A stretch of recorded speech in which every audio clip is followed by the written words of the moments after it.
Black Ridge Mountain was a place of whispered legends and fleeting glances on old maps. Nestled in the heart of a sprawling wilderness, it loomed like a dark sentinel over the neighboring town of Glenwood. Few dared to venture there, and those who did often returned with strange tales of shifting trails and eerie winds. So when 5 old friends, Mark, Jenna, Ethan, Priya, and Alex, received an invitation to join a guided night trek on its infamous trails, they were both intrigued and unnerved. The invitation arrived in the form of an ornate envelope, its wax seal stamped with the emblem of a raven perched on a crooked branch. Who even uses wax seals anymore? Jenna joked, twirling the letter between her fingers.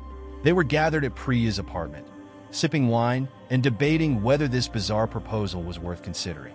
The letter was unsigned, simply reading, "You are invited to explore the mysteries of Black Ridge.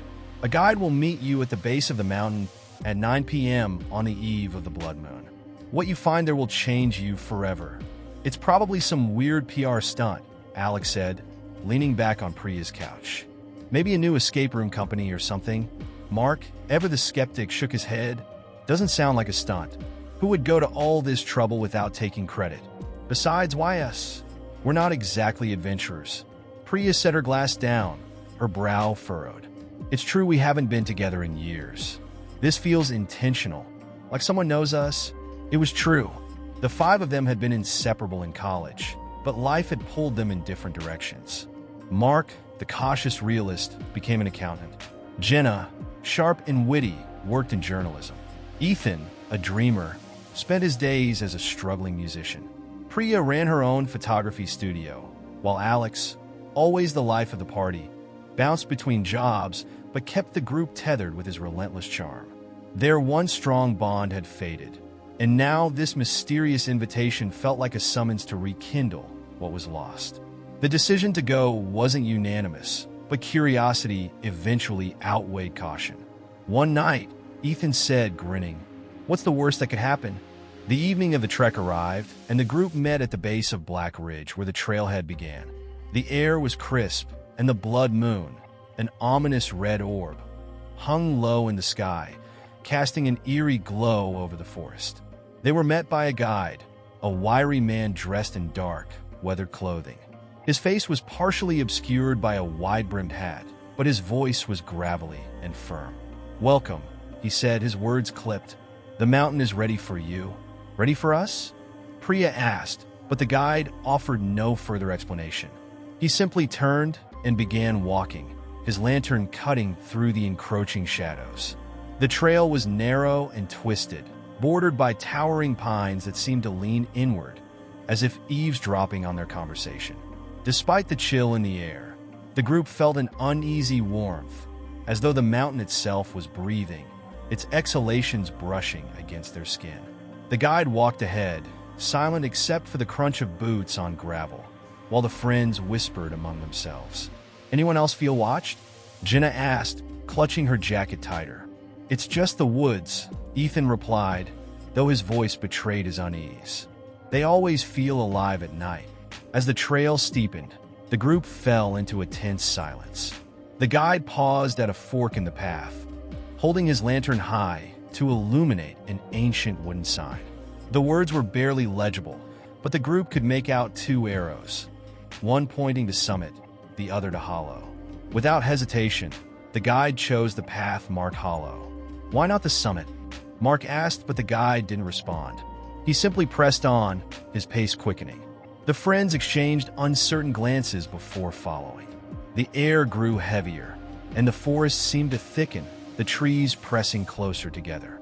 Shadows danced in the corners of their vision, flickering like forgotten memories.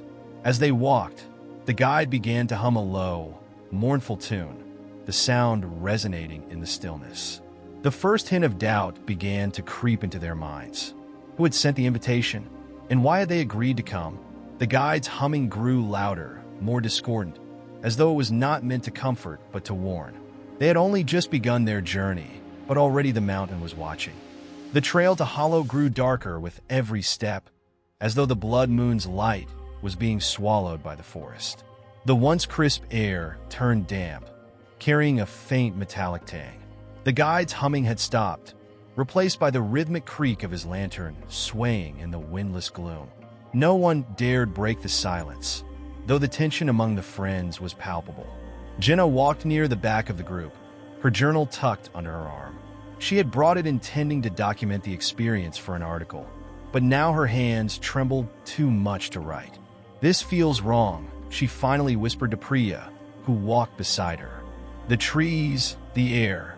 It's like the mountain is alive." Priya nodded, glancing over her shoulder. She felt it too. Though the trail had been eerily quiet, she couldn't shake the sensation that something, or someone, was following them. "Do you think he's taking us the right way?" she asked, motioning toward the guide. "He doesn't seem lost," Jenna replied, though her tone lacked conviction. Up ahead, Mark and Alex trudged in silence, their faces shadowed. Ethan, always eager to lighten the mood, tried to spark conversation. "This feels like the beginning of one of those found-footage horror movies," he joked, though his voice quivered. "If we find an old videotape, I'm turning around."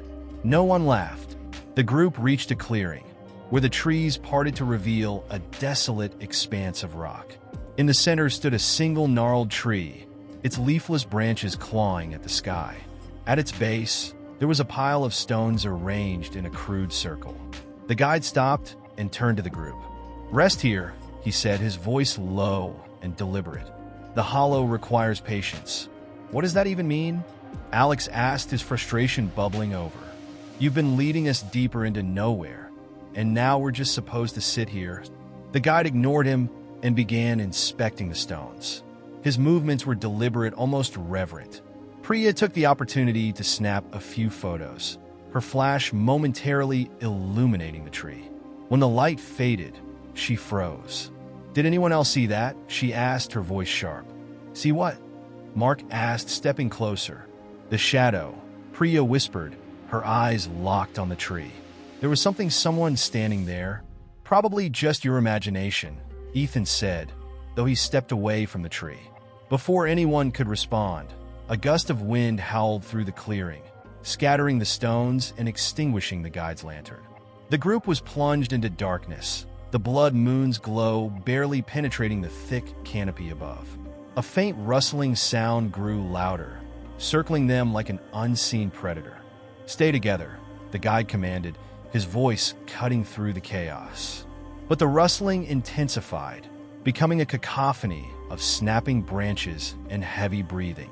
Jenna clutched Priya's arm, her journal falling to the ground. Mark fumbled for his flashlight, but when he clicked it on, the beam only seemed to deepen the shadows around them. Then, as suddenly as it began, the noise stopped. The clearing was silent again, save for the group's ragged breathing. The stones had been rearranged into a new formation, a crude arrow pointing deeper into the forest. "What the hell is going on?" Alex demanded, his voice rising. The guide turned to face them, his face eerily calm. "The mountain has chosen its path," he said. "Follow it, or turn back. But know this, turning back is not as simple as it seems." Without waiting for their response, he began walking again, following the arrow's direction. The friends hesitated, glancing at one another. Fear was etched into each of their faces, but curiosity and a sense of inevitability compelled them to move. As they re-entered the forest, the clearing behind them seemed to vanish into the night, as if it had never been there at all. The mountain's grip tightened, and each of them felt it. They were no longer just visitors on Black Ridge. They were part of something much older, much darker, and far beyond their understanding. The path beyond the clearing narrowed, the trees growing so close together that their branches intertwined, forming an oppressive tunnel. The faint red glow of the blood moon was all but extinguished here, leaving the group to rely on their flashlights, which cast jittery beams into the darkness. The guide pressed forward without pause, his silhouette barely discernible in the dim light. Ethan, who had been walking near the middle of the group, suddenly slowed his pace. "Does anyone else hear that?" he asked, his voice hushed. "Hear what?" Jenna replied, glancing back at him. "Whispers," Ethan said, turning his head toward the forest. "Like someone calling my name?"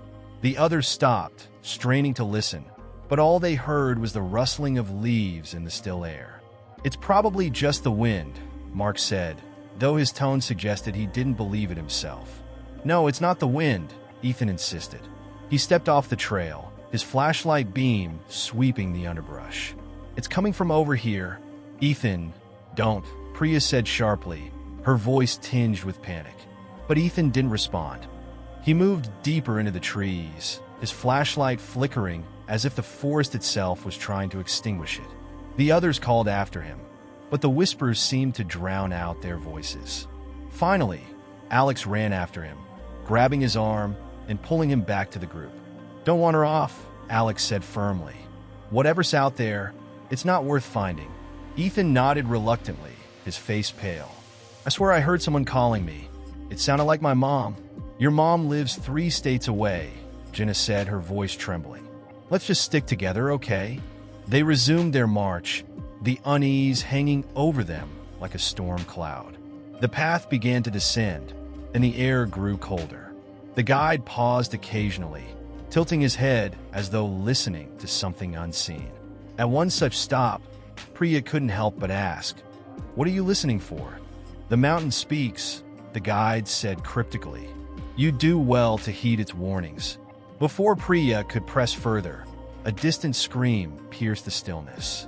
It was high-pitched and unnatural, like the sound of an animal in distress, or something mimicking one. The group froze, their flashlights darting in every direction. "What the hell was that?" Mark asked, gripping his flashlight like a weapon. The guide remained calm. "The hollow tests its visitors," he said, continuing down the path. "You must prove yourselves worthy to proceed." "Worthy of what?" Alex demanded, but the guide offered no reply. The scream came again, closer this time, and the group huddled together instinctively. The forest seemed alive now, its shadows moving in ways that defied logic. Twigs snapped and leaves rustled, though there was no wind. "I don't like this," Jenna whispered, clutching Priya's arm. "This isn't natural." As they descended further, they came upon an old wooden bridge spanning a shallow ravine. The planks were weathered and splintered, the ropes frayed and sagging. The guide stopped at the edge, turning to face them. "One at a time," he said. "No way," Alex said, shaking his head. "That thing's going to collapse." "It won't," the guide assured him, stepping onto the bridge. It groaned under his weight but held firm. He crossed quickly, disappearing into the shadows on the other side. Mark was the first to follow, his steps cautious but steady. Priya went next, gripping the ropes tightly as the bridge swayed beneath her. One by one, they crossed until only Jenna and Ethan remained. "You go," Ethan said, motioning for Jenna to step forward. Jenna hesitated, her eyes fixed on the dark void beneath the bridge. I don't think I can." "You don't have a choice," Ethan said, gently nudging her forward. Jenna stepped onto the bridge, her breath shallow. Halfway across, the whispers returned, louder this time, swirling around her like an invisible storm. She froze, her flashlight tumbling from her hand and into the ravine below. "Jenna, keep moving," Mark shouted from the other side, but Jenna couldn't move. Her eyes widened, and she turned to look back at Ethan. "It's calling me," she said, her voice hollow. Before Ethan could respond, a figure emerged from the shadows behind him. It was barely human, its body twisted and elongated, its face a void of darkness. Jenna screamed, and the bridge buckled beneath her. She fell, her cry echoing through the ravine, and the group could only watch in horror as she disappeared into the blackness below. The shock of Jenna's fall lingered like an open wound, leaving the group frozen on the bridge's far side. Ethan stood motionless, staring at the spot where she had been just moments before. The silence that followed was deafening, broken only by the groaning of the bridge's ropes as the wind picked up. "Jenna!" Priya shouted into the darkness, her voice cracking. There was no response, no sound of movement, no echo from the ravine below. It was as though the void had swallowed her whole. "We have to go back," Ethan said, turning toward the guide. His face was pale, his flashlight shaking in his hand. "We can't just leave her down there."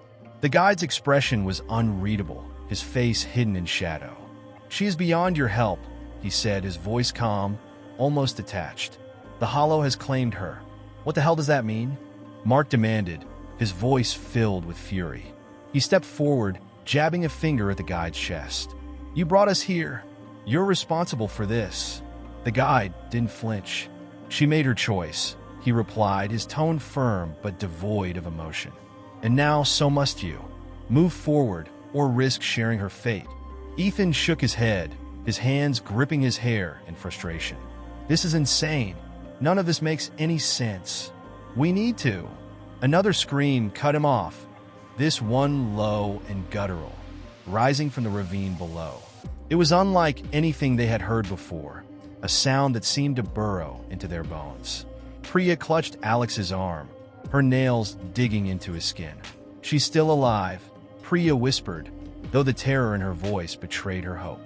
That's not Jenna, Alex said, his voice barely audible. His flashlight beam scanned the edge of the ravine, but the darkness was impenetrable. The guide stepped forward, his lantern casting eerie shadows across the group. The Hollow does not take without reason, he said. But to linger here is to invite the same fate. The bridge will not hold much longer. The weight of his words left no room for argument. One by one, they followed him deeper into the forest. Though their steps were slower now, their spirits heavy. The path twisted and turned, leading them further away from any semblance of civilization. What even is this place? Priya asked, her voice trembling. Why does it feel like we're walking into a trap? It's more than a place, the guide said without turning. The Hollow is alive. It watches, it waits, and it tests. Only those who prove themselves will leave this mountain. Prove ourselves how? Mark asked, his voice dripping with skepticism. By letting our friends die. The guide didn't answer. They came to another clearing, smaller than the first, but no less unsettling. At its center was a large stone slab, its surface etched with strange symbols that glowed faintly in the darkness. Surrounding the slab were crude wooden totems, each carved into grotesque and human shapes. What is this?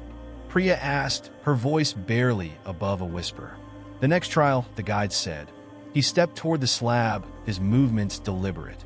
This is where the mountain will decide if you are worthy. Decide? Alex repeated, incredulous. We didn't sign up for this. We're not playing along with your twisted rituals. But as he spoke, the symbols on the slab began to glow brighter, pulsating with an unnatural rhythm. The air around them grew heavy, and the whispers returned, louder and more insistent. Do you feel that? Ethan asked, his eyes wide with fear. The ground beneath their feet trembled, and the totems seemed to shift, their carved faces twisting as though alive. A low rumble echoed through the clearing, and the group instinctively backed away from the slab. Choose one, the guide said, his voice cutting through the noise. What do you mean, choose one? Priya demanded, her voice rising in panic. One of you must step forward, the guide said, his eyes fixed on the glowing symbols. The mountain requires a sacrifice to continue. No way, Alex said, shaking his head. This is insane. We're not sacrificing anyone. But the rumbling grew louder, and the totems began to move, their wooden limbs creaking as they turned to face the group. The whispers became a deafening roar, and the forest seemed to close in around them. Ethan stepped forward, his face pale but determined. If this is the only way, he said, his voice steady despite the fear in his eyes, then I'll do it. No! Priya shouted, grabbing his arm. We'll find another way. There has to be another way. The guide said nothing, his gaze fixed on the slab. The glowing symbols pulsed faster, their light casting eerie shadows across the clearing. Ethan looked at his friends, his expression one of quiet resignation. I'm sorry, he said, pulling free of Priya's grip. As he stepped onto the slab, the light intensified, and the whispers stopped abruptly. The forest fell silent once more, but the tension in the air was suffocating. Ethan closed his eyes, bracing himself for whatever came next. But nothing happened. The symbols dimmed, and the totems returned to their original positions. Ethan opened his eyes, looking around in confusion. Did it work? Mark asked, his voice shaky. The guide nodded. For now. But as they continued down the path, none of them could shake the feeling that the mountain was far from finished with them. The group trudged forward in silence, their steps heavy with the weight of Ethan's sacrifice and the trial they had just endured. The forest seemed to press in on them, the shadows deepening and the air growing colder with every step. Though the totems were far behind, the memory of their grotesque movements lingered, etched into their minds like a scar. Priya clung tightly to Alex's arm, her flashlight trembling in her grip. "I don't understand," she whispered, her voice barely audible over the rustling of leaves.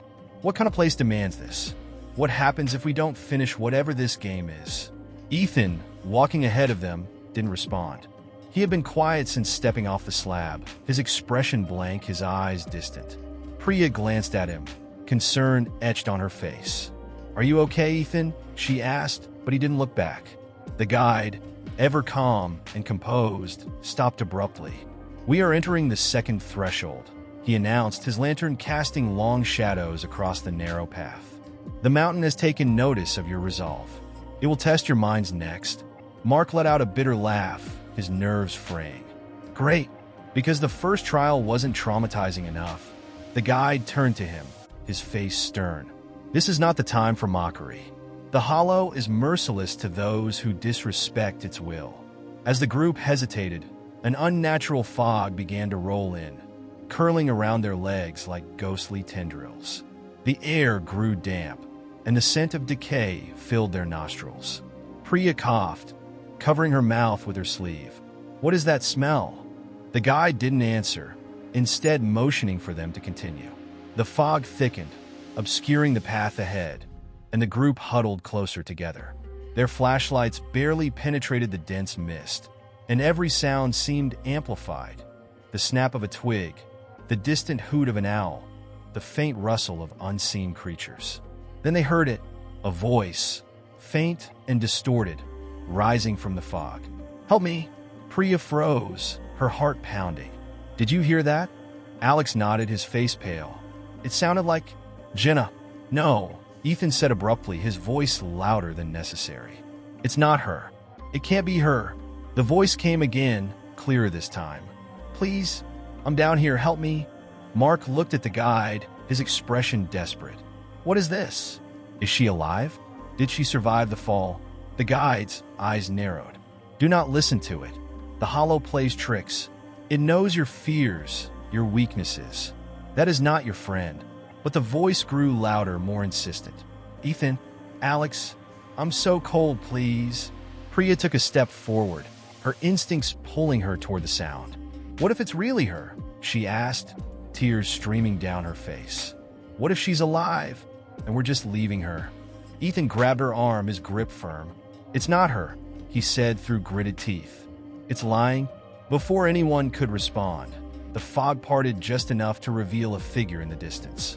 It was Jenna, or at least it looked like her. She was crouched on the ground, her face pale and her hair matted with blood. She looked up at them, her eyes wide with terror. "Ethan, please," she whispered, reaching out a trembling hand. Ethan shook his head, his face contorted with anguish. "It's not real," he muttered, as if trying to convince himself. "It's not real." But Priya broke free of his grip, rushing toward the figure. "Jenna!" she cried, her voice filled with hope and despair. "Priya, stop!" Alex shouted, chasing after her. As Priya reached the figure, the fog seemed to swallow them both. Alex plunged into the mist after her, but the others hesitated, fear rooting them in place. The whispers returned, louder and more dissonant, echoing all around them. Ethan took a step forward, but the guide blocked his path. "They must face this trial alone," he said, his voice calm but unyielding. "What do you mean alone?" Ethan shouted, his frustration boiling over. "You can't just let them die." The guide met his gaze, his expression unreadable. The Hollow gives everyone a choice. Whether they survive depends on the strength of their will. The whispers grew louder still, and Ethan clenched his fists, helplessness washing over him. In the distance, Priya's scream pierced the air, chilling them to the core. Then silence. "Priya!" Ethan called out, his voice cracking. But there was no response. The group stood frozen, the fog wrapping around them like a living thing. Whatever had happened to Priya and Alex, the Hollow had claimed them too, or so it seemed. Ethan looked at the guide, his expression desperate. "What now?" he asked, his voice barely a whisper. The guide turned away, his lantern casting a dim light on the path ahead. "We move forward," he said. And so they did, the weight of their losses growing heavier with each step. The fog clung to the group like a damp veil, muffling the sounds of their footsteps and swallowing their voices before they could echo. Ethan walked at the front now, his face a mask of grim determination, while Mark lagged slightly behind, muttering curses under his breath. The guide remained silent, his lantern swinging rhythmically, casting flickering shadows on the path ahead. The trail, once narrow but clear, now seemed to blur at the edges, as though the mountain itself were erasing its contours. Every so often, the group would pause, convinced they had heard Priya's scream again, faint and distant. But no matter how hard they strained their ears, the sound never repeated. The only constant was the oppressive silence, broken only by the crunch of boots on gravel. Mark finally broke the stillness, his voice raw. "This is madness. We're following a stranger up a mountain that's trying to kill us. And for what? Some cryptic trial? We should turn back." Ethan shot him a look over his shoulder, his eyes blazing. "Turn back to what? We're miles from where we started, and you saw what happened to Jenna. There's no going back." The guide spoke without turning. "The Hollow does not permit retreat. The only way is forward." Mark threw up his hands. "Of course it doesn't. Why would it? This whole place is a death trap." As his words echoed into the fog, a low rumble shook the ground beneath their feet. It wasn't strong enough to knock them off balance, but it was unmistakable. The guide halted, his lantern swaying. "What was that?" Ethan asked, gripping the straps of his backpack tightly. The guide scanned the misty expanse. "The Hollow stirs. It disapproves of your defiance." "Great," Mark said with a humorless laugh. "Now the mountain has feelings. Just perfect." Before anyone could respond, the trail ahead split into 3 narrow paths, each one veiled in thicker fog than the last. The guide stopped and turned to the group, his expression grim. "This is the divide," he said. "The mountain offers choices, but each path leads to its own trial. Choose carefully." Ethan frowned, stepping closer to the guide. "You're the expert. Which one do we take?" The guide's eyes were unreadable in the dim light. "That is not for me to decide. Each path calls to a different soul. You must listen." Mark groaned. "Listen to what? The mountain doesn't talk. This is insane." But as Mark spoke, Ethan found his gaze drawn to the middle path. It seemed no different from the others, dark, ominous, and shrouded in fog. But something about it tugged at him. A strange hum resonated in his chest, faint but insistent, as though the path itself were beckoning him forward. "I'll take the middle," Ethan said firmly. The guide nodded. "Very well. And you?" He turned to Mark, who was glaring at the 2 remaining paths as though they had personally insulted him. Mark hesitated, then pointed to the right. "Fine, I'll take this one. But if I die, I'm haunting all of you." The guide's face betrayed no amusement. The mountain allows no such luxury. Before Ethan could protest splitting up, the guide handed him a small wooden token etched with an unfamiliar symbol. "Take this," he said. "It may serve you in the trial to come." "What about you?" Ethan asked, gripping the token tightly. The guide stepped back, his lantern casting eerie shapes on the swirling fog. "I remain here. My task is to guide, not to interfere." And with that, the group separated, each disappearing down their chosen path. Ethan felt the hum in his chest grow stronger as he walked, the air growing colder with every step. The fog thickened until he could barely see his own hands, and the trail beneath his feet felt more like damp earth than solid stone. The silence became oppressive, and Ethan's thoughts began to spiral. Was he walking in circles? Had he made a mistake? The hum in his chest was now a pounding rhythm, as though his heart were trying to sync with an unseen force. Then, without warning, the fog parted.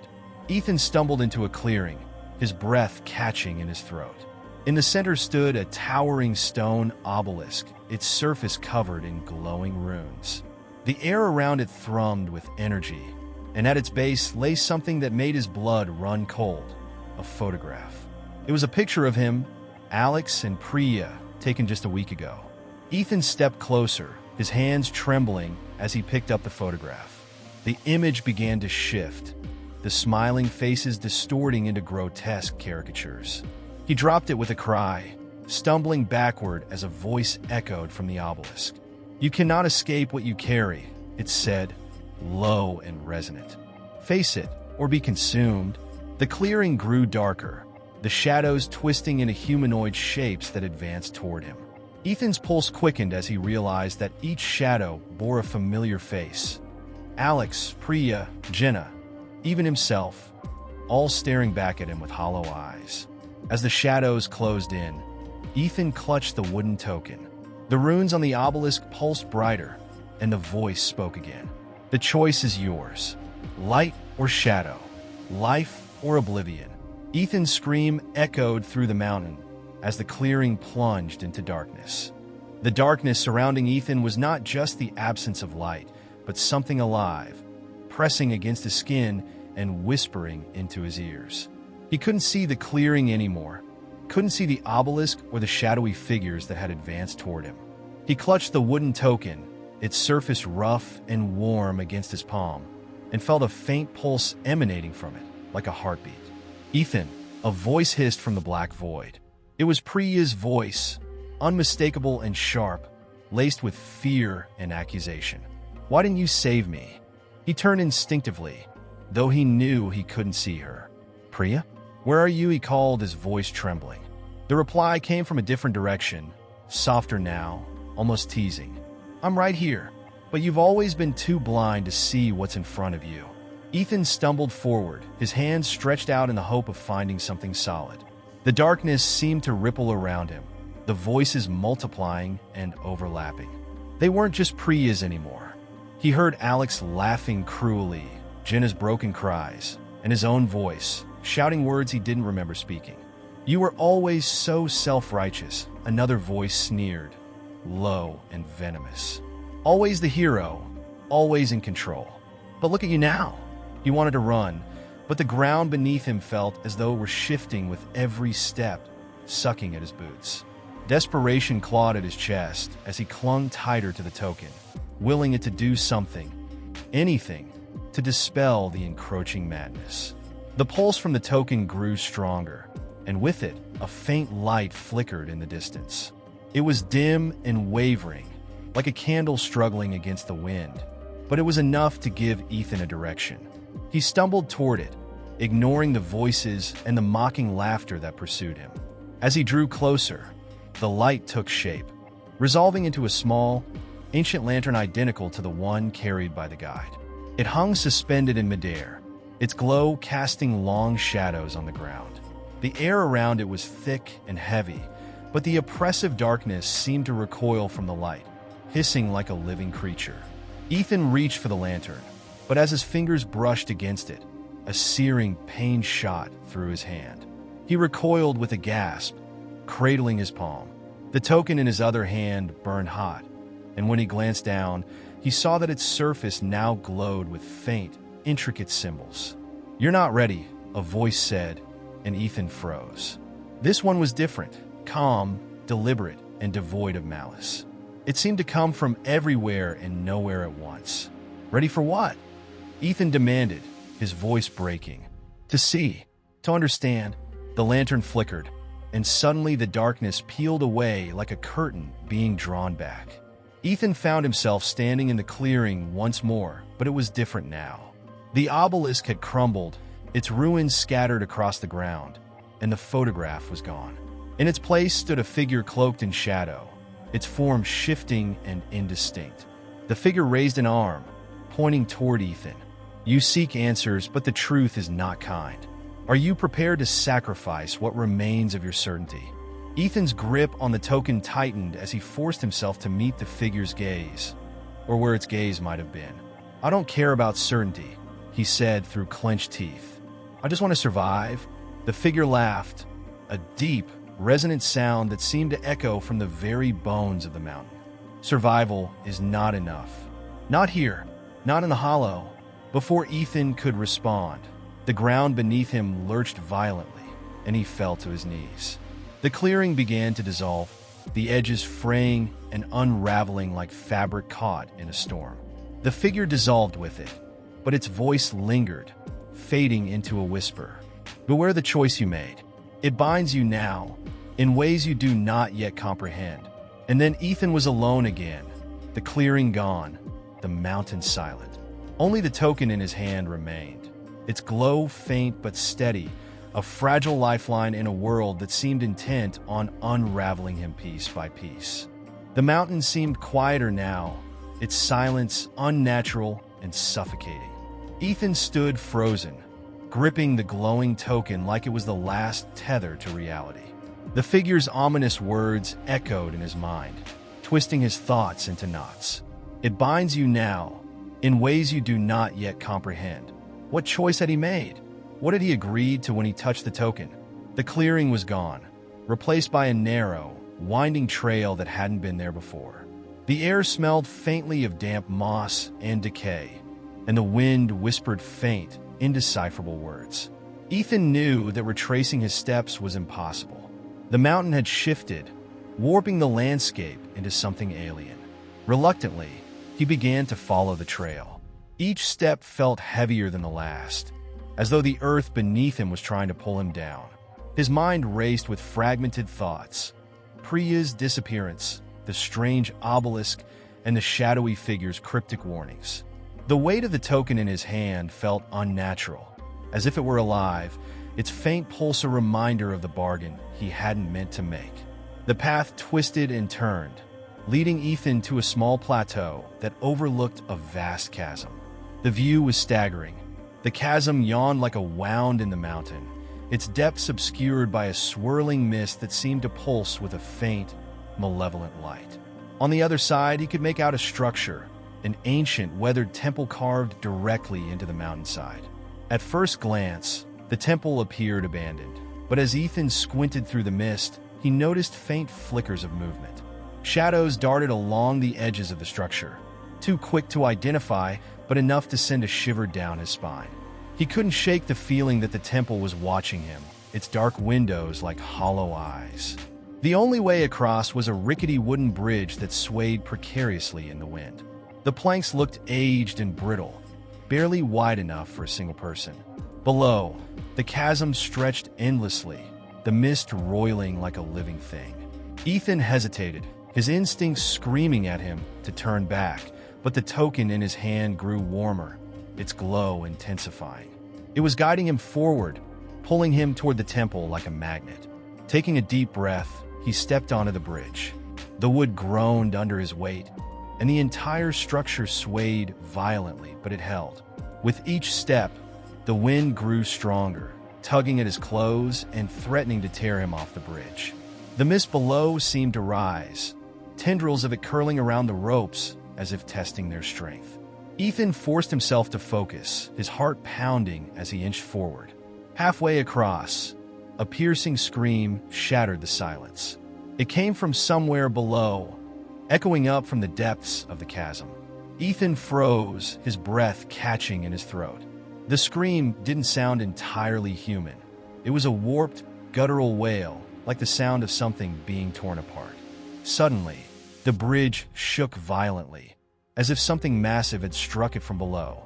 Ethan dropped to his hands and knees, gripping the planks as the structure swayed wildly. He dared to glance down and immediately regretted it. Through the mist, he saw shapes, twisted, grotesque forms writhing and clawing at the air. Their eyes glowed with an unnatural light, and their mouths were wide, emitting that terrible scream. Ethan scrambled forward, his survival instincts kicking in. The bridge creaked ominously, but he didn't stop until he reached the other side, collapsing onto the rocky ground. His chest heaved as he gasped for air, his hands trembling. The temple loomed ahead, its ancient stone facade eerily still. The token in his hand pulsed faster, urging him onward. But as Ethan rose to his feet, He couldn't shake the feeling that crossing the bridge hadn't been an escape. It had been an initiation. Whatever lay within the temple wasn't waiting for him. It had summoned him. The air outside the temple hung heavy, as if the mountain itself held its breath. Ethan stood at the threshold, staring at the dark entrance carved into the stone. It was taller than any doorway he had ever seen, its jagged edges suggesting it had been cut not by tools, but by something ancient and forceful. The token in his hand burned with a steady heat now, compelling him forward, though every fiber of his being told him to turn and run. The interior was a stark contrast to the chaos outside. As soon as Ethan crossed the threshold, the wind ceased, replaced by a deep, oppressive silence. The temple walls were lined with unfamiliar symbols etched into the stone, their patterns intricate and almost hypnotic. Faint lines of glowing moss traced the symbols, casting the chamber in an eerie green light. The faint illumination was just enough to see the ground beneath his feet, smooth, polished stone that felt oddly warm. Ethan moved cautiously, his footsteps echoing unnaturally in the vast, open space. He glanced behind him, hoping to see the entrance, but it was gone. The doorway had vanished, replaced by another blank, towering wall. Panic gripped him momentarily, but the token in his hand pulsed again, its light piercing through his fear like a beacon. The hallway led him to a central chamber, vast and circular, with a domed ceiling that stretched impossibly high. The walls were adorned with frescoes depicting scenes of rituals and sacrifices, their figures distorted and grotesque. Ethan's stomach churned as he recognized some of the figures. They resembled the shadowy forms he had seen earlier, their shapes twisted and unnatural. In the center of the room stood an altar, carved from the same stone as the walls, but it shimmered as if coated in oil. Resting atop it was a dagger, its blade jagged and black, reflecting no light. Surrounding the altar were 7 stone statues, each depicting a cloaked figure holding an outstretched hand toward the dagger. Their faces were obscured, but their presence was suffocating, as though they were watching him. Ethan approached the altar reluctantly, drawn by an unseen force. The token's glow intensified, bathing the chamber in its light. As he reached the altar, the floor beneath him shifted slightly, and the statues creaked, their hands moving ever so subtly. Ethan froze, his heart pounding in his chest. A voice broke the silence, low and guttural, reverberating through the chamber. "You have come, bearer of the mark." Ethan spun around, searching for the source, but there was no one else in the room. "Who are you?" he demanded, his voice shaking. "What do you want from me?" The voice chuckled, a deep, resonant sound that seemed to come from the walls themselves. "What do you want, mortal? You are the one who accepted the token. You are the one who crossed the bridge. I didn't ask for this." Ethan shouted, holding up the token. Its glow pulsed erratically, as if responding to his frustration. The statues moved again, their heads turning ever so slightly toward Ethan.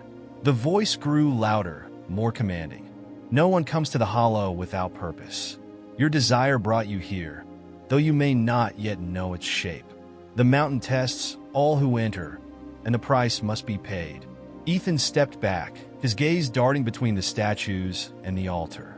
"I just want to find Priya and get out of here," he said, his voice barely above a whisper. The chamber fell silent for a moment, the air growing colder. Then the voice spoke again, softer now, but no less menacing. "To leave, you must pass through the veil. To pass through the veil, you must choose." "What choice?" Ethan asked, his throat dry. The voice did not answer, but the token in his hand grew unbearably hot. He cried out, dropping it onto the altar. The moment it touched the stone, the symbols on the walls flared to life, their green glow replaced by a fiery red. The statues moved in unison now, their hands lowering toward Ethan, their cloaks rustling as though caught in a wind he couldn't feel. The dagger on the altar began to hum, its dark blade vibrating with a terrible energy. Ethan could feel it pulling at him, beckoning him to pick it up. His hands trembled as he reached out, the weight of the unseen force pressing him toward the altar. Before he could touch the dagger, a sudden, piercing scream filled the chamber, the sound so loud and raw that it drove Ethan to his knees. It wasn't a scream of pain, but of anger, a defiant, unrelenting cry that seemed to push back against the oppressive force. The walls shuddered, cracks forming in the stone as the chamber began to collapse. Ethan looked up to see the statues retreating, their hands withdrawing as the voice roared in fury. The token on the altar flared one last time, blinding him with its light before the chamber plunged into darkness. When the light returned, Ethan found himself outside the temple, lying on the ground. The chasm and the bridge were gone, replaced by an unbroken expanse of rocky terrain. The token lay beside him, its glow extinguished, but he could still feel its warmth.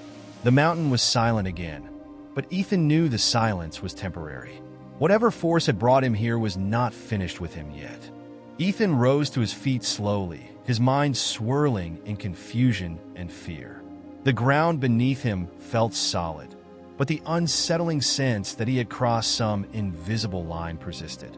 The mountain seemed to pulse with a life of its own, as though it were aware of his presence, watching him with unseen eyes. The chasm, the bridge, the temple, none of them were where they had been moments ago. It was as if the very landscape had shifted in his absence, mocking his attempts to escape. As he took a few hesitant steps forward, Ethan's eyes fell on something that made his blood run cold. Scattered across the ground were fragments of broken stone, shards of the same dark material he had seen inside the temple. They gleamed faintly in the dim light, remnants of something ancient, something powerful. His pulse quickened. The mountain was not merely a geographical feature. It was a repository, a place that held memories and forces far beyond human comprehension. His thoughts turned to Priya. He couldn't shake the image of her face, the fear and desperation in her eyes when she had first spoken of the mountain's pull. She had known something, or perhaps felt something, that he hadn't understood until now. The mountain had claimed her, just as it had claimed him. It wasn't just a destination. It was a force, a living thing, and it had its own rules. Priya had left him breadcrumbs, clues scattered along the trail. But each step forward only led to more questions, more uncertainties. Ethan glanced around, hoping for some sign of familiarity, but everything around him seemed alien. The landscape was desolate, a barren expanse of rocky outcroppings and twisted trees that seemed to bend under the weight of an unseen burden. In the distance, faint shapes hovered on the horizon, like mirages that taunted him with their elusive presence.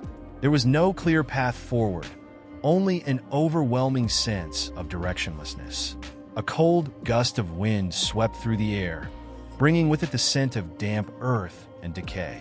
Ethan instinctively pulled his jacket tighter around himself. The temperature had dropped sharply, and the chill gnawed at his skin. He had been in cold places before, but this felt different, unnatural, as if the mountain itself was exhaling its breath into the world. A faint noise reached his ears, an echo, soft and far away. It was a whisper, so faint he could barely distinguish it from the wind. For a moment, Ethan stood still, trying to make sense of the sound. It was too quiet, too fleeting. He strained his ears, hoping it would return, but all he could hear was the deafening silence of the mountain. Yet, deep within him, a gnawing feeling told him he was not alone. The whispers were not just in the wind. They were in his mind, haunting him, filling the spaces between his thoughts.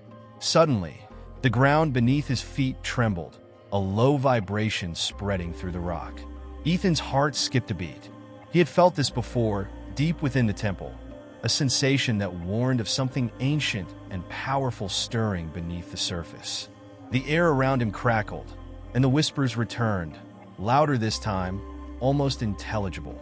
They weren't speaking to him, but through him, as if they were coming from a place far beyond the present.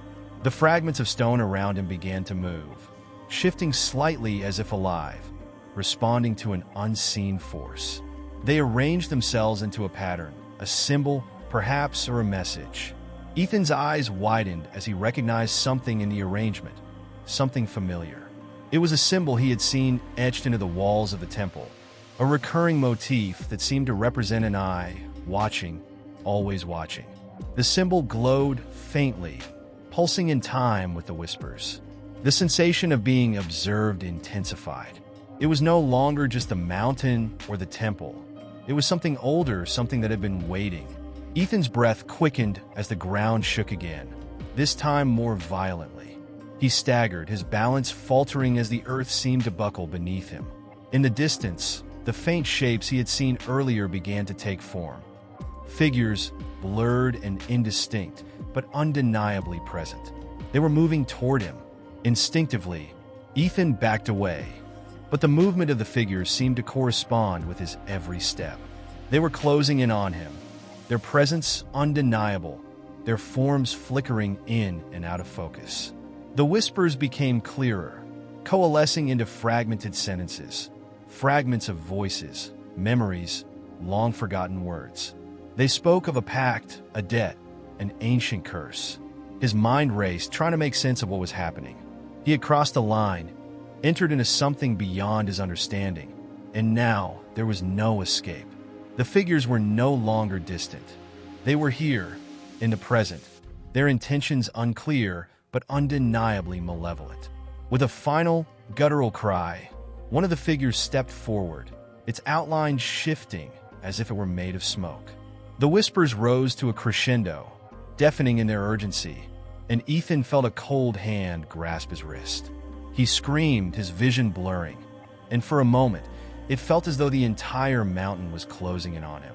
The figure's face was just a blur, but in its eyes, Ethan saw something familiar, something he had seen before, perhaps in a dream, or in the depths of his own forgotten memories.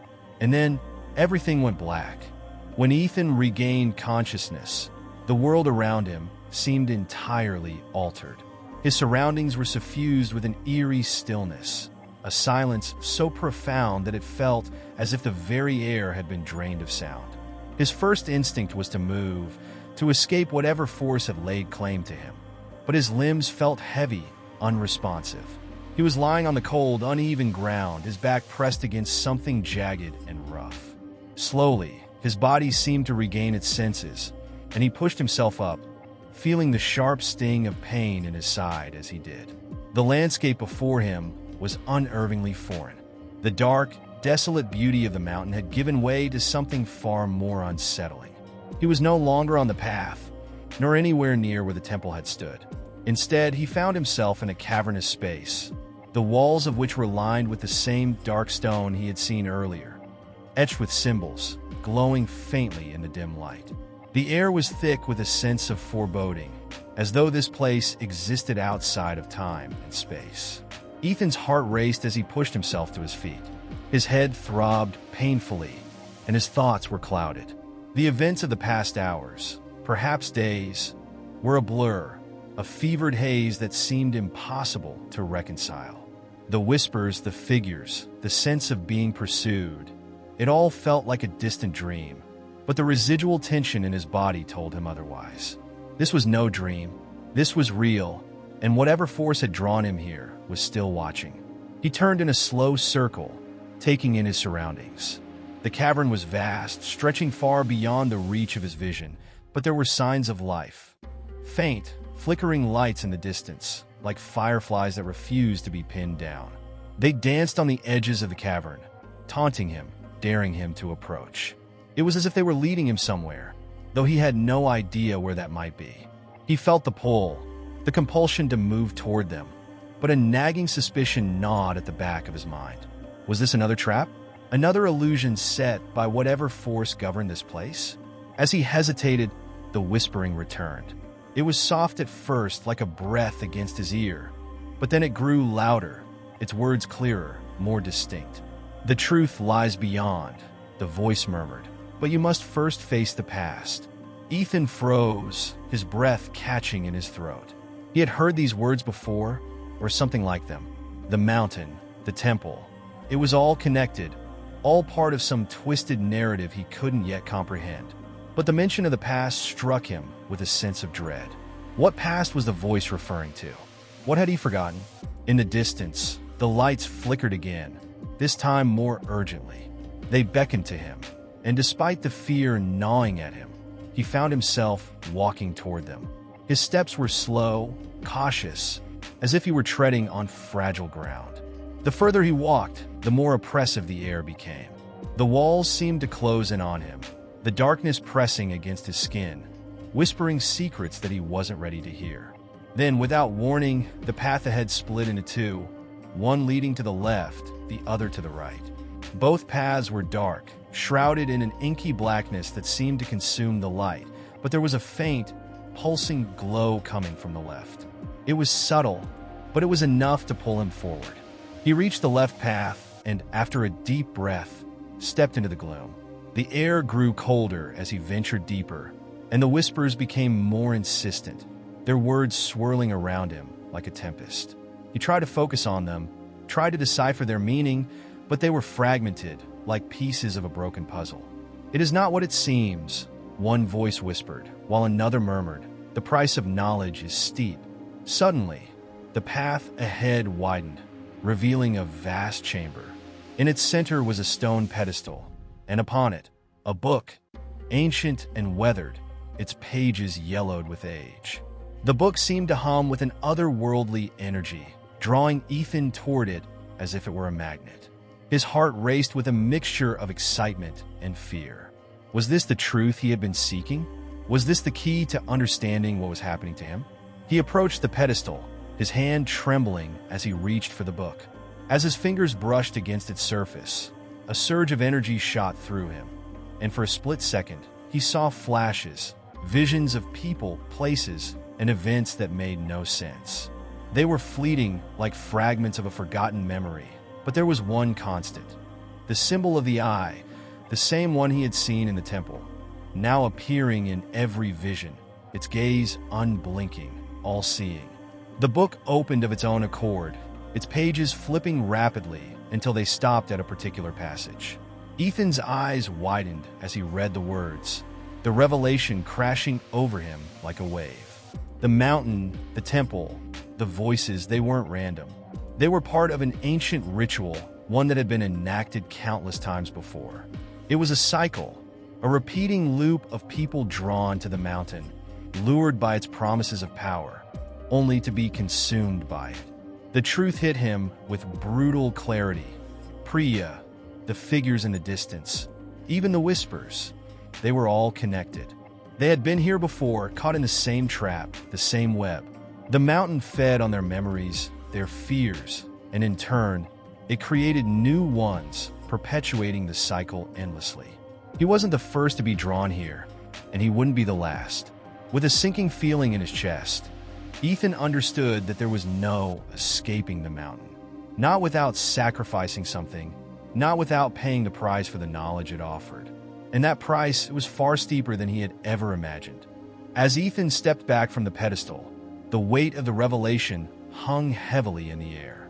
The cavern around him seemed to pulse with an ominous energy, as if the mountain itself were aware of his understanding. The book's pages fluttered, whispering words he couldn't quite make out, but he knew deep down that the knowledge it contained would change everything. It already had. Yet, what was the cost of such knowledge? What price had to be paid for the truth? Ethan glanced around, feeling the oppressive darkness closing in around him. The walls of the cavern, once distant and intimidating, now felt like they were moving in, as though the mountain itself were conspiring to trap him. His breath quickened, but the path behind him had disappeared. There was no going back. This was the point of no return, the threshold he had crossed without even realizing it. Whatever awaited him now would be unavoidable. As his eyes adjusted to the dim light, he noticed that the whispers had grown louder, more distinct. They no longer felt like mere echoes of the past, but voices from within the stone, from the very fabric of the mountain. "You cannot escape," one voice said, its tone cold and cruel. "You are part of the cycle now," another hissed. "All who seek the truth pay the price." Ethan shuddered, the hairs on the back of his neck standing up. The weight of the voices seemed to bear down on him, crushing his resolve. He had been so certain that discovering the truth would lead to liberation, that somehow he would find a way to escape. But now, The realization settled in like a stone in his stomach. There was no freedom in knowledge, no escape from the mountain's grasp. The cycle was unbreakable, and he was trapped within it, bound by forces he could barely understand. He turned back to the book, the open pages now seeming to beckon him. The words were clearer now, though still fragmented. The eye sees all, but it cannot forget. The book read, its ancient language feeling foreign yet familiar at the same time. The sacrifice is not of the body, but of the mind. Ethan felt a cold chill run through him. What could it mean? A sacrifice of the mind? Was that the price? His sanity? He reached forward instinctively, his fingers trembling as they brushed against the pages. A sharp, sudden pain shot through his skull, like 1,000 needles piercing his brain. He gasped, falling to his knees as the pain intensified, radiating from his head down to his limbs. The world around him began to shift, swirling in chaotic patterns. For a moment, he thought he might lose consciousness, but the pain only grew sharper, more insistent. It was as if the mountain itself were digging into his very soul, trying to pull something out of him. Then, just as abruptly as it had started, the pain stopped. Ethan gasped for air, his chest heaving as the world slowly returned to focus. But something was different. The cavern was the same, the book was the same, but something had changed within him. He could feel it, an unsettling shift, like a crack had opened within his mind, a fissure that allowed something to seep in. The voices, which had once been distant whispers, now felt so much closer, as though they were inside his head. The mountain was alive, and it was speaking to him, not just through the air or the walls, but through his very thoughts. "You understand now, don't you?" one of the voices said, the words curling around him like a serpent. "The truth has been given to you, but what have you lost in return? What part of yourself will you give to keep the cycle going? The mind is fragile, Ethan. The truth can break it." Ethan's heart raced, his mind reeling. The pain had not been a physical one, not entirely. It had been a mental invasion, a disruption of the very fabric of his thoughts. He could still feel it, the remnants of the pain, lingering in the edges of his mind. It was as if his memories were no longer his own, as if the mountain had begun to rewrite them, filling in the gaps with its own twisted narrative. The book's pages began to turn again, as if of their own accord, stopping at a new passage. "You will remember," it said, "but not as you once did. You will see the truth, but it will be distorted, refracted through the lens of the mountain. And when you think you know it all, you will forget, and the cycle will start anew." The words hit him like a physical blow.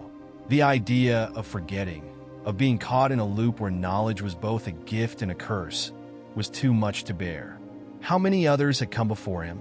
How many had reached this point, only to be consumed by the very knowledge they sought to uncover? Ethan realized that he was no different from them. He was just another pawn in the mountain's game, another victim of its insatiable hunger for memories and minds. But there was a flicker of defiance within him. A part of him, buried deep under the weight of fear and despair, refused to accept this fate. He wasn't going to allow the mountain to claim him entirely. He had to fight. But how? How could he fight against something so ancient, so all-consuming? The voices continued to swirl in his head, each one taunting him with the impossibility of escape. In that moment of clarity, he understood the true nature of the mountain. It wasn't just a place. It wasn't merely a physical location. The mountain was a parasite, a being that fed on the souls of those who sought to understand it. And the more one knew, the deeper the infection ran. It was a cycle of corruption, of memories lost and minds shattered, and Ethan was trapped in its endless loop. As the realization sank in, Ethan's breath caught in his throat. He didn't have the luxury of time. He couldn't wait for an answer to fall into his lap. The voices were growing louder, more insistent. If he was going to escape, if he was going to stop the cycle, he had to act now. But deep down, he knew that the mountain would never let him go so easily. The price of knowledge was steep, and it had already begun to claim him. The moment Ethan's awareness fully settled on the truth, something shifted. The voices, once distant and oppressive, had receded into the background of his mind, but their presence still lingered. It was a haunting feeling, one that made his skin crawl, as though the mountain was now a part of him. He could sense it deep within, like a second heartbeat pulsing in his veins. The air felt denser, as if the very atmosphere had thickened in response to his understanding. He tried to push past it, to focus on his next steps. The book was still open before him, the pages now almost unnaturally still, as if waiting for something. What? He wasn't sure, but instinct told him that whatever it was, it would dictate the course of his fate. Ethan had known this was a place of peril, but only now, in the quiet aftermath of his awakening, did he realize the full extent of the danger. The mountain was not merely a site of physical peril. It was a living, breathing entity, an ancient force that fed on knowledge, and now it had its grasp on him. The chamber felt like a tomb, silent and suffocating. Ethan felt an overwhelming need to move, to break free from the weight of his thoughts and the crushing oppression of the air. But every step seemed to bring him closer to the book, to the central core of whatever had begun this chain of events. His mind reeled as he considered the impossibility of his situation. How could he escape? The path behind him had been swallowed by the mountain. He was now a part of its story, and like all those before him, he was being rewritten. The whispers from earlier had faded, but their essence had embedded itself in his consciousness. He could still feel the echoes of their words, the reminder that there was no true escape. The cycle repeats. One voice whispered now, a soft, insidious hum that resonated in his mind. Ethan clenched his fists, trying to silence the thought, but it clung to him like a shadow. There is no way out, only the forgetting. The forgetting is freedom. Ethan didn't want to hear it. He didn't want to accept it, but he knew deep down that the voices were right. The cycle, it seemed, was unbreakable. Every attempt to break free had ended in failure. He had been warned. The book had warned him that once the truth had been fully seen, once the knowledge had been acquired, there was no going back. The mountain had a way of taking its toll, and in his case, it had already begun. But then a new thought entered his mind. What if there was a way out? Just not the way he had expected. The cycle wasn't just a process. It was a loop of perception, a shifting reality that folded upon itself. What if his mind, his understanding, could be turned against the mountain? Ethan had been changed, but could he change the mountain in return? The book, with its cryptic language and eerie influence, could be a tool, a key to something deeper. But could it also be a weapon? His heart raced as he considered the idea. The truth the book offered had already cost him so much, but was there another level of truth hidden within its pages? Could he unravel its secrets further and use them to his advantage? A surge of determination pushed him forward, an instinct to fight, not just to survive, but to find a way to outsmart the ancient force that had claimed him. Ethan's eyes locked on the pages of the book again, and this time, the words seemed to shift under his gaze. They were no longer a series of cryptic phrases, but a coherent sentence. The mountain will yield to the one who sees beyond it, to the one who understands its heart. It was a riddle, one that he could sense was meant for him. The heart of the mountain, was that the key? What did it mean? Was the truth buried deeper than even the book could explain?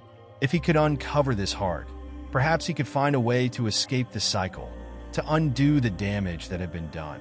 A wave of cold air passed through the cavern, as if the mountain itself had sensed his resolve. The walls trembled slightly, and for a moment, it felt as though the very ground beneath him might give way. Ethan's thoughts began to race faster. If the mountain had a heart, it was surely hidden, protected by layers of mystery and danger. But what could he do? He had no tools, no weapons. All he had was the book and his own instincts, which told him that the next step would be the most crucial. His eyes scanned the cavern again, trying to discern any hint, any clue that might point him toward the heart of the mountain. In the dim light, he caught sight of something, a faint glimmer of movement in the farthest corner of the room. It was subtle, almost imperceptible, but it was enough to catch his attention. Something was there, something waiting for him. Without thinking, Ethan started toward it, his body moving on its own accord, as if his instincts had already decided that this was the right direction. The closer he got, the more the air seemed to hum with an electric tension. Each step felt heavier, as though the weight of the mountain itself were pressing down on him. The ground beneath him was uneven, and he had to navigate carefully, his mind racing with possibilities. Was this a trap? Was he walking straight into the heart of the mountain's deception? Or was he finally on the right path, the path that could lead him to freedom? Just as he reached the corner, the source of the movement became clear. It was a wall, a massive stone structure that seemed out of place in the otherwise organic cavern. The stone was smooth, too smooth, and at the center of the wall was a large, dark opening. The darkness within seemed endless, a void that pulled at him like a magnetic force. It was an entrance, but what lay beyond it? The heart of the mountain, or something far more dangerous? Ethan stood frozen for a moment, his breath shallow, his pulse quickening. Everything within him screamed to turn back, to escape while he still had the chance. But the book had promised him the truth, and he had already come too far to stop now. The heart of the mountain was within his reach. He just had to step forward and embrace whatever waited on the other side. The darkness beyond the stone threshold was absolute, a dense void that seemed to swallow all light and sound. As Ethan stood there, gazing into it, a cold sense of finality washed over him. There was no turning back now. The book's cryptic messages had led him here, to this place, and all his instincts screamed that the moment to confront the mountain was upon him. The air grew heavier, thicker, as if the cavern itself was breathing alongside him, waiting for his decision. Ethan's breath caught in his throat.